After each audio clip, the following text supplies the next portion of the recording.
Hello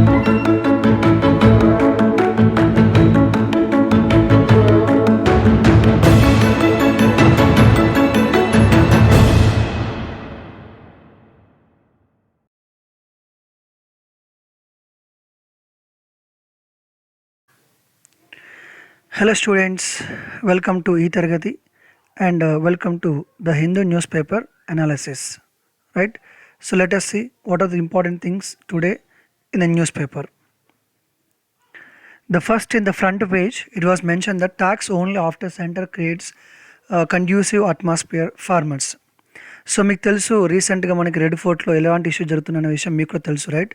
especially మనకి incident ఏంటంటే జనవరి 26న ఏవైతే ఫార్మర్ ఆర్గనైజేషన్స్ ఉన్నాయో వాళ్ళు రెడ్ ఫోర్ట్ వైట్ వెళ్ళడం, అక్కడ ఫ్లాగ్ హోస్టింగ్ చేయడం మనకు ఆ విషయం తెలిసిందే జనవరి 26న. అయితే దీంట్లో కొన్ని గ్రూప్స్ ఎవరుతున్నారో వాళ్ళు ప్రొటెస్ట్ని విత్డ్రా చేసుకోవడం జరిగింది. అయితే what opposition parties are saying that, what some farmer groups are saying that actually the government is itself is involved. Government అంటే దీనిలో బీజేపీ పార్టీ ఇన్వాల్వ్ అయింది, వాళ్ళే వైలెన్స్ క్రియేట్ చేశారని చెప్పేసి వాళ్ళు ఒక ఇష్యూ రేజ్ చేయడం జరిగింది. But they say that still we are going to continue the protest అని చెప్పేసి. ఇంకోటి ఏంటంటే ఈ పంజాబ్ చీఫ్ మినిస్టర్ అయితే ఉన్నారో, పంజాబ్ చీఫ్ మినిస్టర్ మన అమరీందర్ సింగ్ గారు, అయితే అమరీందర్ సింగ్ గారు ఒక స్టేట్మెంట్ ఇష్యూ చేశారు. ఏంటి ఆ స్టేట్మెంట్ అంటే, ఇలాంటి ఇష్యూస్ అంటే టాక్స్ గవర్నమెంట్ ఏమైంది, మోడీ గారు ఏం చెప్పారంటే వీఆర్ రెడీ టు టాక్ అని చెప్పారు. We are ready to talk, discuss చేయడానికి 18 months లాస్ని హోల్డ్లో పెట్టడానికి కూడా రెడీగా ఉన్నారు. అంటే ఏంటి, 18 months వరకు ఈ లాస్ని ఇంప్లిమెంట్ చేయరు అనేసి గవర్నమెంట్ మనం రెస్పాండ్ అవ్వడం జరిగింది. అయితే ఈ ఆర్టికల్ మెయిన్ కంటెంట్ ఏంటంటే, ఎగ్జామ్ విషయం మనం పక్కన పెడితే పొలిటికల్గా ఏంటంటే, the Punjab chief minister, the farmers they are saying that ఈ ఎస్కలేషన్స్ అవుతున్నాయి కదా, ఇష్యూ జరుగుతున్నాయి కదా, సో ఈ ఎస్కలేషన్ జరగద్దంటే ఫస్ట్ ఈ టెన్షన్ తగ్గించండి, దీన్ని డీఎస్కలేట్ చేయండి.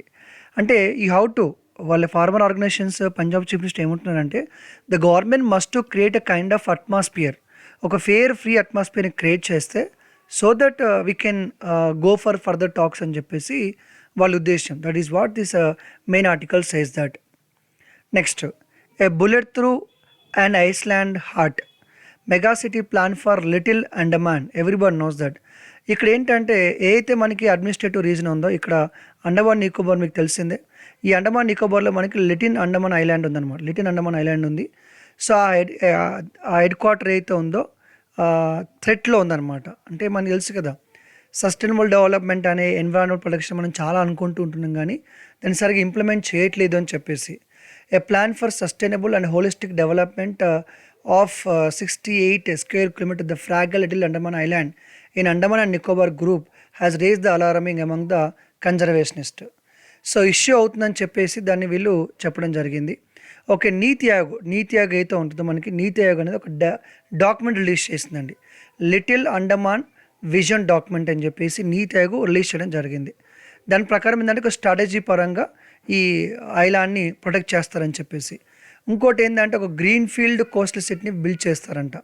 They are going to build green field coastal city. Okay, అంటే దాన్ని ఒక జోన్స్గా డివైడ్ చేస్తారు. జోన్ 1 జోన్గా డిసైడ్ చేసిన తర్వాత జోన్ 1లో ఏం చేయాలి, జోన్ 2లో ఏం చేయాలని చెప్పి డిసైడ్ చేయడం జరుగుతుంది. ఇక్కడ మనకి జియోగ్రఫీ, మనకి ఎప్పుడు కానీ జియోగ్రఫీలో కొన్ని క్వశ్చన్స్ మీకు తెలిసిందే. ఈ జియోగ్రఫీలో మనకి కరెంట్ అఫైర్స్ బేస్డ్ క్వశ్చన్స్ ఉంటాయి. Most of the time current affairs based questions ఉంటాయి. ఇప్పుడు ఇది ఇష్యూలో ఉంది కాబట్టి మేబీ మనకి ఈ అండమాన్ నికోబార్ గురించి మనం మినిమం ఐడియా అనేది మనకి డెఫినెట్గా ఉండాల్సి ఉంటుంది. So you know that Andaman Nicobar ఒక యూనియన్ టెరిటరీ. దీంట్లో మనకి తెలిసినంత వరకు మనకి 572 మనకి ఐలాండ్స్ ఉన్నాయి, 570 ఐలాండ్స్ ఉన్నాయి. ఈ 570 ఐలాండ్స్లో 32 ఐలాండ్స్ అనేవి కంప్లీట్లీ ఇన్హాబిటెడ్ అంటే అక్కడ ఏంటి 38 ఐలాండ్స్లో మనుషులు ఎవరు ఉండరని చెప్పొచ్చు. అలాగే అండమాన్ నికోబార్ అయితే ఉందో మనకి ఇంటర్నేషనల్ బౌండరీ షేర్ చేసుకుంటుంది, ఐ మీన్ ఓషన్ ద్వారా. మనకి మయన్మార్ కానీ దాంతోపాటు థాయిలాండ్ కానీ సపరేట్ చేయబడుతుంది. ఏ సీతో సపరేట్ చేయబడుతుంది అంటే అండమాన్ సీతో సపరేట్ చేయడం జరుగుతుంది. అండమాన్ సీ అనేది థాయిలాండ్, మయన్మార్ని, ఈ అండమాన్ నికోబార్ని సపరేట్ చేయడం జరుగుతుంది. ఇంకోటి ఏంటంటే ఏదైతే మనకు అండమాన్ అండ్ నికోబార్ ఐలాండ్ ఉందో ఇది 10 degree ఛానల్ అయితే ఉంటుందో 10 degree ఛానల్ వాటిని వేరు చేయడం జరుగుతుంది. అయితే అండమాన్ నికోబార్ని వీళ్ళు 3 districtsగా డివైడ్ చేశారండి. 3 districtsగా డివైడ్ చేయడం జరిగింది. అండమాన్ నికోబార్ని 3 districtsగా డివైడ్ చేశారు. యూనియన్ టెరిటరీ కదా. ఒకటి వచ్చేసి మనకి నికోబార్ అనమాట, నికోబార్ డిస్ట్రిక్ట్ ఒకటి. రెండోది వచ్చేసి ఏంటంటే మనకి సౌత్ అండమాన్ అండి. రెండోది వచ్చేసి మనకి సౌత్ అండమాన్ డిస్ట్రిక్ట్ అండి, south Andaman. And third one is called north and middle Andaman. North and middle Andaman, north and middle Andaman. ఇలా 3 డిస్ట్రిక్ట్స్గా దీన్ని సపరేట్ చేయడం జరిగింది. మనమైతే పోర్ట్ బ్లేర్ అనుకుంటున్నామో ఆ పోర్ట్ బ్లేర్ అనేది సౌత్ అండమాన్లో ఉంటుంది. Port Blair because it is the capital city for enter Andaman Nicobar. Almost మనకి అండమాన్ నికోబార్లో 3.7 lakhs పాపులేషన్ రండి, 3.7 lakhs పాపులేషన్ ఉన్నారు. అలాగే అండమాన్ నికోబార్లో మనకి లాంగ్వేజ్ తీసుకుంటే హైయెస్ట్ స్పోకెన్ లాంగ్వేజ్ వచ్చేసి బెంగాలీ అండి. Bengal is the highest spoken language. Almost మనకి 28% పీపుల్ ఈ లాంగ్వేజ్ని మాట్లాడతారు, ఫాలోడ్ బై హిందీ, తమిళ్, తెలుగు అని చెప్పుకోవచ్చు. And if you talking about the religion, almost 69% people are Hindus, 69% people are Hindus. And remaining if you talk about 21% people are Christian and remaining Muslim. So Christians ఎందుకు ఉంటారంటే because British ruled కానీ migration తీసుకుంటే Christians ఇక్కడ ఎక్కువ జరుగుతుంది. Like that అంటే ఏదైనా state కానీ ఏదైనా ఫారెస్ట్ కానీ రివర్లు కానీ న్యూస్లో ఉంటే మీరు దాన్ని మొత్తం తెలుసుకోవాలనుకోండి. ఇప్పుడు దీని వల్ల ఏమవుతుందంటే కరెంట్ అఫైర్ తెలుస్తుంది, ఎట్ సేమ్ టైం జియోగ్రఫీ కూడా కవర్ అవుతుంది. Now there is a possible question ఎలా ఉంటుంది అనుకుంటున్నారు? Which of the following statement is true regarding Andaman Nicobar అంటాడు. అండమాన్ నికోబార్ అని చెప్పేసి ఏమంటాడు? Number 1 administrative divisions are 3 districts అంటాడు. Number 2 highest spoken language is Bengali అంటాడు. అలాగే number 3 the capital city Port Blair is located in Nicobar అంటాడు. Which of the following statement is true? 1 only, 2 only, 3 only, 1 2 only. Like that the last question. మనకంటే అండమాన్ నికోబార్ గురించి question అడిగాడు. Question సింపుల్గా ఉంటుంది, కాకపోతే మనకి ఆన్సర్ చేయడం డిఫికల్ట్గా ఉంటుంది. ఎందుకు డిఫికల్ట్గా ఉంటుందో ఆ విధంగా చదువుం కాబట్టి. సో నా ఇంటెన్షన్ ఏంటంటే ఇలా ఏదైనా రివర్ కానీ ఫారెస్ట్ కానీ సంథింగ్ ఇలాంటి న్యూస్ కనుక ఉన్నట్టయితే జస్ట్ గో బ్యాక్, దాని హిస్టరీ మొత్తం తెలుసుకోండి. సో దట్ మనకి ఇప్పుడు జాగ్రఫీ కవర్ అవుతుంది అండ్ ఐలాండ్ ఏది న్యూస్లో ఉందో దాని గురించి కవర్ అవుతుంది. So right, okay. Now go to this one, growth with inequality. ఇది మనకి రీసెంట్గా ఉన్నదే అండి. అంటే వీళ్ళు అపోజిషన్ పార్టీస్ మెయిన్ ఆర్టికల్ నేను చెప్పేది ఏంటంటే గ్రోత్ ఉంది అంటున్నారు. ఏమంటున్నారు? జీడిపి గ్రోత్ ఎంత ఉంది? 7% ఉంది, 8% ఉంది, 11% ఉంది. They say like this. But the problem is when there is a GDP growth is there, then why there is inequality? That is the problem. So here that is talking about yesterday they published economic survey, 700 pages economic సర్వేస్ని వీళ్ళు publish చేయడం జరిగింది.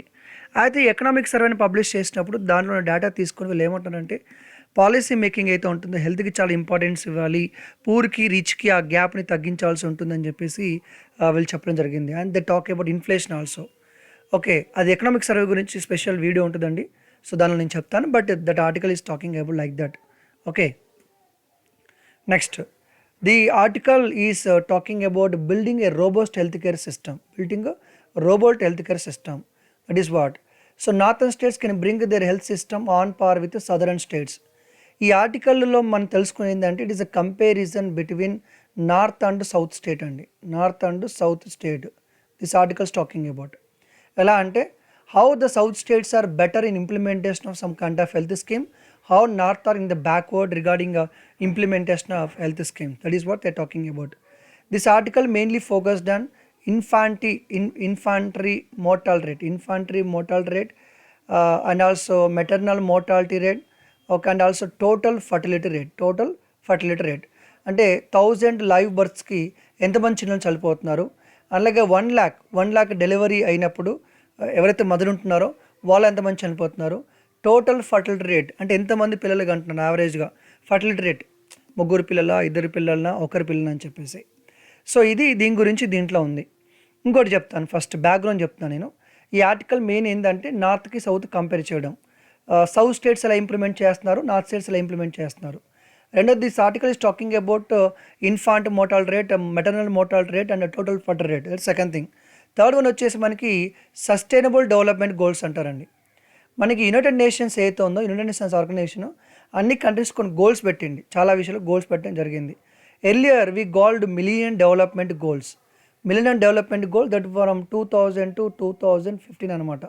This is now sustainable development goal implemented by countries 2015 to 2020. Sustainable development goal should be implemented from 2015 to 2020. దీంట్లో మనకు వచ్చేసి 17 major goals ఉన్నాయండి. అలాగే మనకి 169 targets పెట్టారు. అంటే ఏం లేదండి, ఇప్పుడు హెల్త్ సిస్టమ్ ఉందనుకోండి, ఫర్ ఎగ్జాంపుల్ టార్గెట్ ఏం పెడతారు, ఫర్ ఎగ్జాంపుల్ మనకి మెటర్నల్ మోర్టాలిటీ రేట్ అనేది ఫర్ ఎగ్జాంపుల్ ఇండియాలో 200 ఉందనుకోండి, ఒక మనకి 2030 కల్లా ఏం చేయాలి, 0 చేయాలి, లేదంటే 1 చేయాలి, లేదా 5 చేయాలి. అంటే ఏంటి, we have to set the target. ఎప్పుడు కానీ మనం టార్గెట్ పెట్టుకుంటే దాన్ని రీచ్ అని ట్రై చేస్తాం కదా.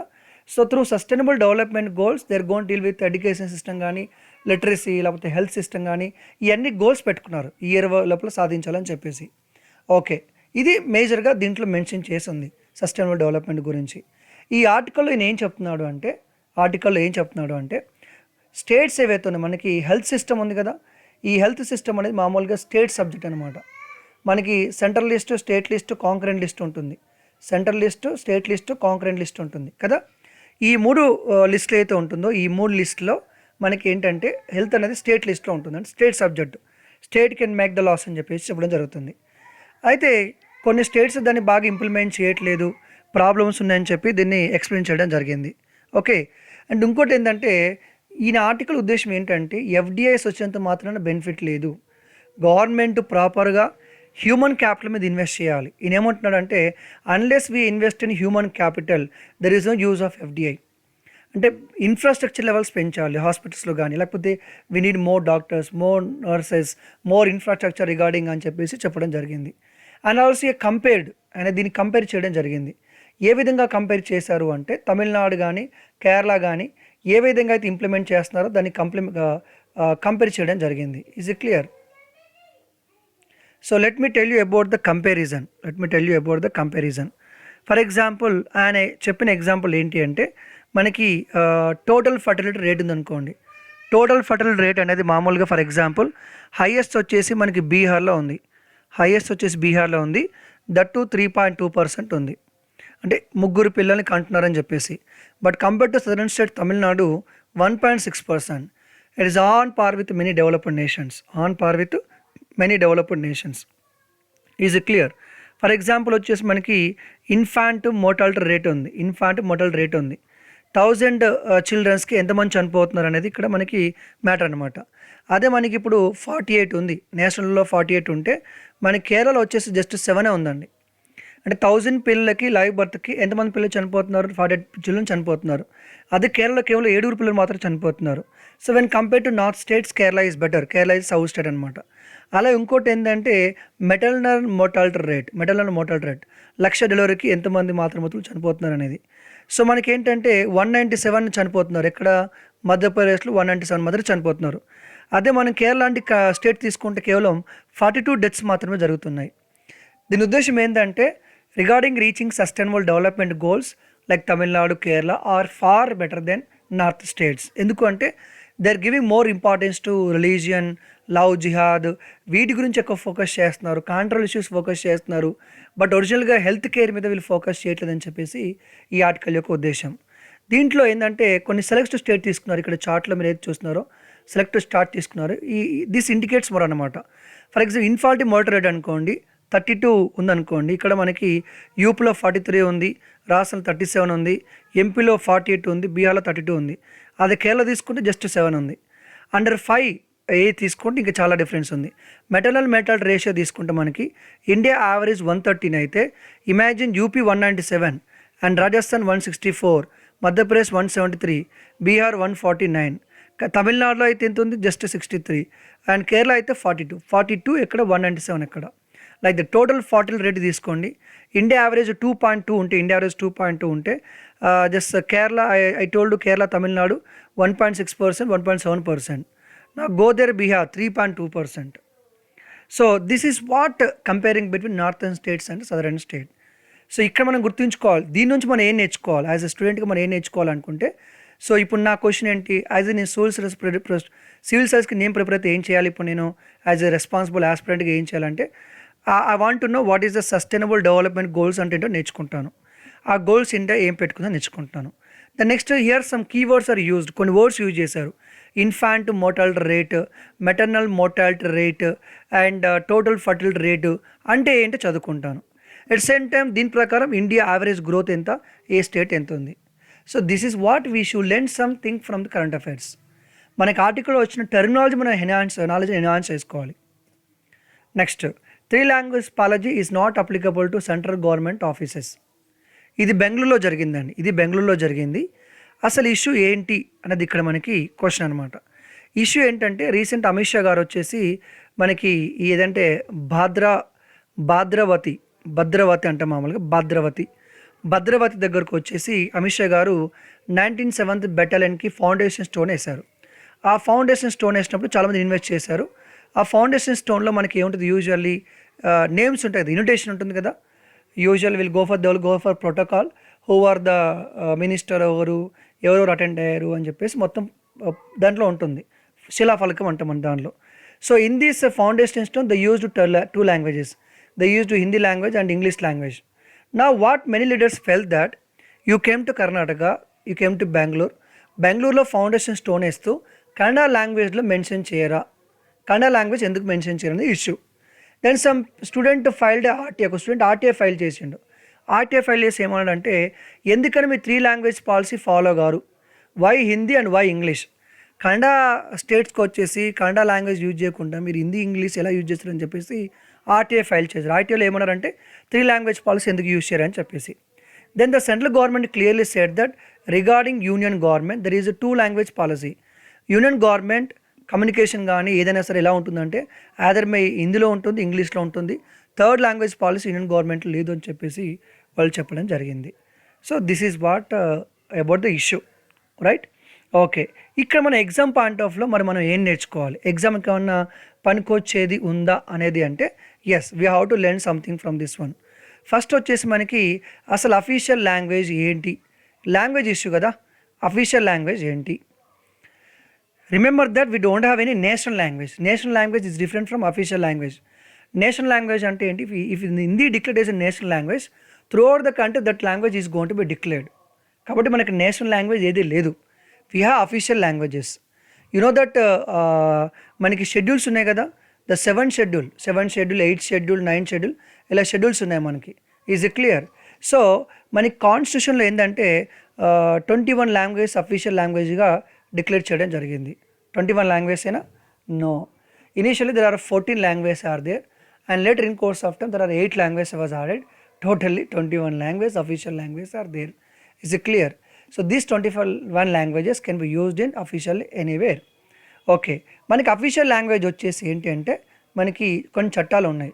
ఒకటేసి ఏంటంటే అఫీషియల్ లాంగ్వేజ్ యాక్ట్, 1963 ఉంది.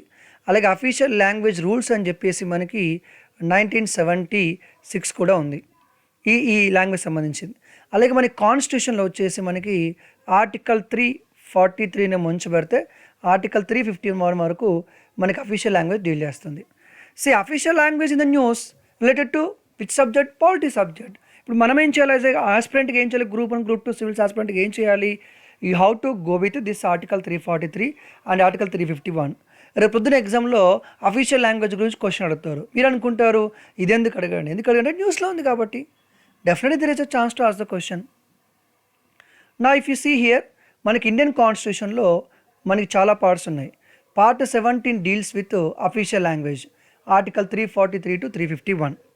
దీంట్లో official language of the union ఏంటి, official language of the state ఏంటి, స్టేట్కి అఫీషియల్ లాంగ్వేజ్ ఏంటి, యూనియన్ అఫీషియల్ లాంగ్వేజ్ ఏంటి. Hindi Devanagari script is official language of the union. Actual original కాన్స్టిట్యూషన్లో ఏం చేశారు అంటే అప్పట్లో బ్రిటిష్ రూల్ చేశారు కాబట్టి మనకి ఇనిషియల్గా 15 years తీసుకున్నారు. అంటే ఏంటంటే ఫస్ట్ 15 years అనేది మనకి కాన్స్టిట్యూషన్ అమలులోకి వచ్చిన ఫస్ట్ 15 years మనకి ఈ హిందీని ఇంగ్లీష్ని అఫీషియల్ లాంగ్వేజ్ తీసుకున్నారు. వాళ్ళు ఏమన్నారంటే 15 years వరకే ఉంది, ప్రెసిడెంట్ ఆర్డర్ ద్వారా ఆ లాంగ్వేజ్ని కంటిన్యూ చేయొచ్చు అని చెప్పి ఉంది. చూడండి, the constitution made clear that president may during the said period by authorized use of Hindi language in addition to English language of the Devanagari. అంటే ఏంటంటే ప్రెసిడెంట్ ఆర్డర్ ద్వారా హిందీతో పాటు ఇంగ్లీష్తో పాటు హిందీని కూడా అఫీషియల్ లాంగ్వేజ్ యూజ్ చేయాలి అని. దాని అర్థం ఏంటి, యూనియన్ గవర్నమెంట్కి 2 అఫీషియల్ లాంగ్వేజ్ ఉన్నట్టు, ఒకటి హిందీ, ఇంకోటి వచ్చేసి ఇంగ్లీష్. అది గుర్తుపెట్టుకోండి. Is clear? ప్రెసిడెంట్ తన ఆర్డర్ ద్వారా దాన్ని చేంజ్ చేయొచ్చు అనమాట. నెక్స్ట్ ఇంకోటి ఏంటంటే Hindi is not a national language. Already చెప్పాను, Hindi is not a national language. Neither it is a language of communication between state and centre. Both Hindi and English are official language of the government of India. Okay, the Constitution make it clear is after 15 years, Parliament may by law provide the continued uses of English language for special purpose, అది మీకు తెలిసిందే. ఇంకోటి ఏంటంటే మనకి స్టేట్లో official language ఏంటి? స్టేట్లో official language ఏంటి అంటే హిందీ కాకుండా ఇంగ్లీష్ కాకుండా వేరే ఏ లాంగ్వేజ్ అయినా సరే అఫీషియల్ లాంగ్వేజ్ అడాప్ట్ చేసుకోవచ్చు. State may by law adopt to any one or more languages in the use in the state or Hindi as official language to use in all any official purpose. For example Telangana అనుకోండి, తెలుగు ఉంది, ఉర్దూ ఉంది. AP ఉంది అనుకోండి, అట్లా. మన north east స్టేట్స్కి వెళ్తే English ఉంటుంది.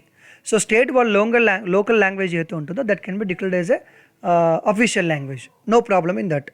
అట్లా language communication between union and states article 346 ప్రకారం ఏంటంటే official language for communication between one and state or between state and union. So English ఉంటుంది, దాంతోపాటు వేరే ఏ లాంగ్వేజ్ అని కూడా వాడచ్చు. ఓకే, మరి కోర్టులో ఏ లాంగ్వేజ్ ఉంటుంది? కోర్టులో అయితే ఇంగ్లీష్ లాంగ్వేజ్ ఉంటుంది. So from this chapter we have one conclusion. We don't have any national language but we have official languages. 21 official languages ఉన్నాయి.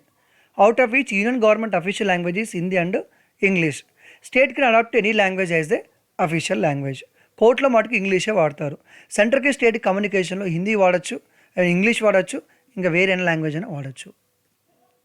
Next, Britain open visa scheme for millions in Hong Kong. మనకి చాలా సంవత్సరాల నుంచి Hong Kong అనేది మనకి issue ఉందండి. Hong Kong అనేది issue ఉంది. Earlier Hong Kong was ruled by British అండి. హాంకాంగ్ అని ఎవరు పరిపాలించారు? బ్రిటిష్ వాళ్ళు పరిపాలించడం జరిగింది. అయితే హాంకాంగ్ అనేది ఆల్మోస్ట్ మనకి ఏంటంటే 7 మిలియన్ పీపుల్ హాంకాంగ్లో ఉంటున్నారు. ఈ హాంకాంగ్ పీపుల్ ఎవరితో ఉన్నారో వాళ్ళు బ్రిటిష్ వాళ్ళు రూల్ చేశారు కాబట్టి later they got independence. Almost మనకి జూలై ఫస్ట్ 1997లో వాళ్ళకి ఇండిపెండెన్స్ వచ్చింది. ఎవరికి వచ్చింది? హాంకాంగ్ వాళ్ళకి బ్రిటిష్ నుంచి ఇండిపెండెన్స్ వచ్చింది. దాని తర్వాత ఈ బ్రిటిష్ వాళ్ళు పోతూ ఈ హాంకాంగ్ని చైనాకు వదిలిపెట్టేసి వెళ్ళిపోయారు. అప్పుడు చైనా ఏం ప్రామిస్ చేసింది అంటే it will be special administrative reason ఉంటుందని. China promised that Hong Kong will be special administrative reason so that వాళ్ళు ఇండిపెండెంట్గా ఉంటారు, చాలా విషయాలు వాళ్ళు ఇండిపెండెంట్గా ఉంటారు అని చెప్పేసి చైనా ప్రామిస్ చేసింది. బట్ ఎందుకంటే రీసెంట్ చూసినట్టయితే చైనా హాంకాంగ్ ఇచ్చిన స్పెషల్ అలిమెంట్స్ ఏవి ఉండట్లేదు అండ్ హాంకాంగ్ ఇండిపెండెన్స్ అనేది పోతూ ఉంది. సో ఇది ఇష్యూ అవుతుంది అనమాట. హాంకాంగ్ ప్రజలు ఫైట్ చేస్తున్నారు. సో బ్రిటన్ ఏముంటుంది అంటే ఎవరైతే హాంకాంగ్లో ఉన్నారో వాళ్ళు కనుక ఒకళ్ళు యూకేకి వచ్చి సెటిల్ అవుతా అంటే సెటిల్ అవ్వచ్చు అని చెప్పింది. ఏమని చెప్పింది ఇక్కడ చూడండి. ఓకే, ఏమని చెప్పింది అంటే okay, Britain has accuse China tearing up its promised of Hong 1919 hand over threat financial hub would remain maintain key liberties autonomy. అంటే ఏంటంటే చైనా ఏం ప్రామిస్ చేసిందంటే 50 years వరకు ఈ ఫినాన్షియల్ ఎకనామిక్స్ సంబంధించిన లిబర్టీ అనేది హాంకాంగ్ ఇస్తాము, కానీ దాన్ని ఇంప్లిమెంట్ చేయట్లేదు అని చెప్పేసి. సో బ్రిటన్ ఏముంటుందంటే anyone with Britain national overseas passport and the dependents, ఎవరికైతే బ్రిటన్ నేషనల్ ఓవర్సీస్ పాస్పోర్ట్ ఉంటుందో వాళ్ళకి సంబంధించిన ఫ్యామిలీ మెంబర్స్ ఉంటారో సో వాళ్ళు కనుక ఆన్లైన్ ద్వారా వీసాకి అప్లై చేయొచ్చు. వీసాకి అప్లై చేసి యూకేకి రావచ్చు. వచ్చిన తర్వాత 5 years తర్వాత ఇక్కడ పర్మనెంట్ సిటిజన్షిప్కి అప్లై చేయొచ్చు అని. So Britain decided to allow Hong Kong people for citizenship in London. That is what they discussed in the article. India delivers 2 cranes for Chabahar. So 2 heavy cranes అండి. ఆల్మోస్ట్ ఎంత కాస్ట్ ఉంది అనుకుంటున్నారు? $25 million cost అనమాట. మొత్తం 6 mobile cranes ఉంటే ఈ mobile cranes అనమాట 6 mobile cranes ఉంటే 2 క్రేన్స్ని డెలివర్ చేయడం జరిగింది. These cranes can be use to handle the cargo. పెద్ద కార్గోని హ్యాండిల్ చేయడానికి యూజ్ చేసే పెద్ద క్రేన్స్ అనమాట. అది డెలివరీ చేశారు, అది వాళ్ళకి వెళ్ళిపోయింది. Okay, right. యాక్చువల్గా ఏంటంటే 2016లో ఇండియా అండ్ ఇరాన్ గవర్నమెంట్ ఒక అగ్రిమెంట్ సైన్ చేశారు. ఏంటంటే వాళ్ళ యొక్క పోర్ట్ ద్వారా చేసే ట్రేడ్ అయితే ఉంటుందో $80 million ఎక్విప్మెంట్స్ని ఆపరేషన్ అని చెప్పి వాళ్ళు అగ్రిమెంట్ చేయడం జరిగింది. ఈ చాబహార్ పోర్ట్ ఎక్కడుంది యాక్చువల్గా అంటే ఇరాన్లో ఉంది. ఎందుకంత ఇంపార్టెంట్ అంటే మనకి చాలా ఇంపార్టెంట్ అండి. చాబహార్ పోర్ట్ మనకి చాలా ఇంపార్టెంట్. 2 రకాలుగా ఇంపార్టెంట్. ఒకటి ఏంటంటే మనకి మధ్యలో ఏముంది? పాకిస్తాన్ ఉంది. ఈ మధ్యలో పాకిస్తాన్ ఉంది కాబట్టి సెంట్రల్ ఏషియాకి వెళ్ళడం చాలా కష్టంగా ఉంది. ఇరాన్కైనా సెంట్రల్ ఏషియాకి వెళ్ళడం కానీ చాలా కష్టంగా ఉంది. ఇంకోటి యూరోప్ కనెక్టివిటీ చాలా ప్రాబ్లం అయిపోయింది. మధ్యలో ఎవరు అడ్డొస్తున్నారంటే మనకి పాకిస్తాన్ అనేది అడ్డొస్తుంది. అందుకని వీళ్ళు ఏం చేస్తారంటే ఈ చాబహార్ పోర్ట్ ఇక్కడ ఉంటుందన్నమాట. పాకిస్తాన్లో గ్వాదర్ పోర్ట్ ఉంటుంది. ఈ చాబహార్ పోర్ట్ ద్వారా ఏం చేస్తారంటే వీళ్ళు ఆఫ్ఘనిస్తాన్కి వెళ్తారు. ఒకటి ఆఫ్ఘనిస్తాన్కి మనం చాలా సపోర్ట్ చేస్తున్నాము, ఏడిస్తున్నాము, అది సేఫ్గా రీచ్ అవుతుంది. ఆఫ్ఘనిస్తాన్తో బిజినెస్ చేయొచ్చు. ఎట్ సేమ్ టైమ్ ఈ పోర్ట్ ద్వారా ఏం చేయొచ్చు అంటే మనం యూరోప్కి వెళ్ళిపోవచ్చు. అలాగే ల్యాండ్ ద్వారా కూడా మనకి ఈ సెంట్రల్ ఏషియన్ కంట్రీస్ని యాక్సెస్ చేయొచ్చు అనమాట. So by using Chabahar port, India is going to maintain good relations with Europe as well as the Afghanistan other port. అయితే చాబార్ పోర్ట్ డెవలప్ చేస్తామని చెప్పి ఇండియా ఇరాన్తో అగ్రిమెంట్ కుదుర్చుకుంది లాక్డౌన్ కంటే ముందు. బట్ దాన్ని చైనా ఇన్వాల్వ్ అయింది. China ఉంటే అరే ఇండియాకి ఏదో జరుగుతుందని చెప్పి వాళ్ళు కూడా ఇన్వాల్వ్ అయిపోయారు. చైనాకి ఆ ప్రాజెక్ట్ వెళ్ళిపోయే పరిస్థితి వచ్చింది. But finally we got that Chabahar పోర్ట్ని హ్యాండిల్ చేసే రైట్స్ ఇండియాకి ఇవ్వడం జరిగింది. ఈజ్ క్లియర్ అది. అయితే ఈ పోర్ట్ అయితే ఉంటుందో మనకి, ఈ పోర్ట్లో అయితే ఉందో మనకి ఇక్కడ ఇండియాకి సంబంధించిన పేరు అడగొచ్చు అనమాట. చాబహార్ షాహీద్ బెస్తి పోర్ట్. మనం ఎక్కడైతే ఇండియా కార్గో షిప్స్ ఇవన్నీ హ్యాండిల్ చేస్తుందో ఆ పోర్ట్లో ఆకున్న దాని పేరు ఏంటంటే షాహీద్ బెహస్తి పోర్ట్ అని చెప్పేసి దానికి ఆ పేరు పెట్టడం జరిగింది. సో ఇండియా ఆ పోర్ట్ ద్వారా చాలా వరకు కార్గోని హ్యాండిల్ చేయడం జరుగుతుంది. ఇంకోటి ఏంటంటే ఈ పోర్ట్ కనుక ఇండియా కంట్రీలోకి వచ్చేస్తే వేరే కంట్రీస్ ఇక్కడ ఆ బిజినెస్ చేయాలంటే చాలా కష్టమైపోతుంది. ఇంకోటి ఏంటంటే ఇరాన్తో బిజినెస్ చేయడానికి చాలామంది కంట్రీస్ ఒప్పుకోవట్లేదు. Because USA impose lot of sanctions on Iran government. ఆ శాంక్షన్స్ ఇంపోజ్ చేశారు. సో దట్ వేరే కంట్రీస్ ఇరాన్తో డీల్ చేయడానికి ఎవరు ముందుకు రావట్లేదు. But India is the only one country which is helping Iran and developing the Iran also. So strategy పరంగా, business పరంగా it is very an important thing. Is clear. ఇప్పుడు చూడండి ఇక్కడ మనకి, సో ఇది పోర్ట్ మనకి ఎక్కడికి వెళ్తాము, ఈ నుంచి ఎక్కడికి వెళ్ళొచ్చు అంటే మనం యూరప్కి యాక్సెస్ ఉంటుంది. ఎక్కడికి యాక్సెస్ ఉంటుంది? యూరప్కి అనేది యాక్సెస్ ఉంటుంది. క్లియర్. ఓకే. ఇదేంటంటే గ్వాదర్ పోర్ట్ ఏంటంటే చైనా అనమాట. చైనా వీళ్ళు ఇట్ల నుంచి చైనాకి పోదామని వాళ్ళ ప్లాను. చైనా నుంచి పాకిస్తాన్ నుంచి చైనా ప్లాన్ వేసుకుంటుంది. ఎవరి ప్లాన్లు అలా ఉన్నాయి. Next, all complete Sukhoi order last 2 jets roll out on soon. Is clear. Hindustan Aeronautical has manufactured last 272 Sukhoi aircraft on contract from Russia. It's all set to deliver to them in air forces. Matter ఏంటంటే ఈ Sukhoi ఇవన్నీ develop చేసినంతా మనం కాదండి, Russia has been develop the technology. Russia has been develop to India. Russia మనకి delivery చేసేది ఇనిషియల్గా 2000 time నుంచి. But ఆ కాంట్రాక్ట్ ఎవరికి ఇచ్చారంటే హాల్కి ఇచ్చారు. హిందుస్థాన్ ఏరోనాటికల్కి ఈ కాంట్రాక్ట్ ఇవ్వడం జరిగింది. అయితే హెచ్ఎల్ ఏం చేస్తామంటే ఇప్పుడు రష్యా కోసం మనం తయారు చేస్తున్నాం. We got the license actual to manufacture Sukhoi. నా వీఆర్ మ్యానుఫ్యాక్చరింగ్ డెలివరింగ్ టు రష్యాకి మనం డెలివరీ చేసే పరిస్థితి రావడం జరిగింది. ఏంటి ఈ సుఖోయి యొక్క స్పెషాలిటీ ఏంటంటే మల్టీ రోల్ అనమాట. మల్టీ రోల్ అంటే ఏంటనుకుంటున్నారు? ఎయిర్ స్ట్రైక్ చేయొచ్చు, ల్యాండ్ మిషన్ చేయొచ్చు, సీ గోల్స్ కూడా చేయొచ్చు. The aircraft can be armed with Gatling gun, bombs, air to air rockets and also Onyx supersonic anti ship missile. So Sukhoi యొక్క speciality ఏంటంటే multi అన్నమాట. మల్టీ రోల్ అనేది దీనికి ఉంటుందని చెప్పచ్చు. Clear. So this is what about some articles in today.